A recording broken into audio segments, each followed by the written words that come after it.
polisi mengamankan seorang aparatur sipil negara atau ASN berinisial AL atas dugaan penganiayaan terhadap perempuan dilansir dari kompas.com.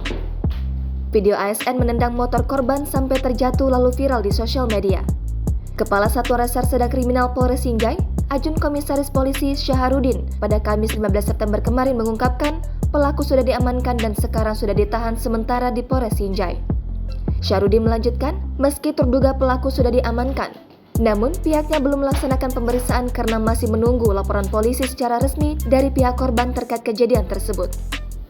ASN itu diamankan untuk menghindari hal yang tidak diinginkan buntut dari kejadian kecelakaan tersebut.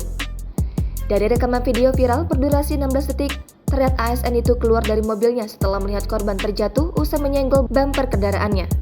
Kejadian itu di Jalan Raya Bayangkara, depan permandian HM Tahir, Kecamatan Sinjai Utara pada Selasa 13 September sekitar pukul 15.30 waktu Indonesia Tengah. Pria itu terlihat berdiri di depan mobilnya, lalu memarahi korban. Kemudian emosi lalu menendang motor korban. Kondisi motor saat itu sedang menyala, sehingga posisi korbannya sudah berada di atas motor tanpa mengenakan helm, spontan memegang gas motor dan langsung tancap gas. Dia akhirnya oleng lalu terjatuh kembali ke aspal. Dikonfirmasi terpisah, Bupati Sinjai Andi Seto Gandista Asapa membenarkan sudah mengetahui kejadian itu. Ia pun memerintahkan inspektorat segera melakukan pemeriksaan terhadap AL berkaitan kejadian memalukan tersebut. Kepala Dispora Sinjai, Hamsir Ahmad mengatakan apa yang dilakukan bawahannya tidak mencerminkan perilakunya sebagai aparatur negara. Ia pun kaget setelah melihat videonya viral, padahal pribadi AL bertolak belakang dengan apa yang dilihat selama ini.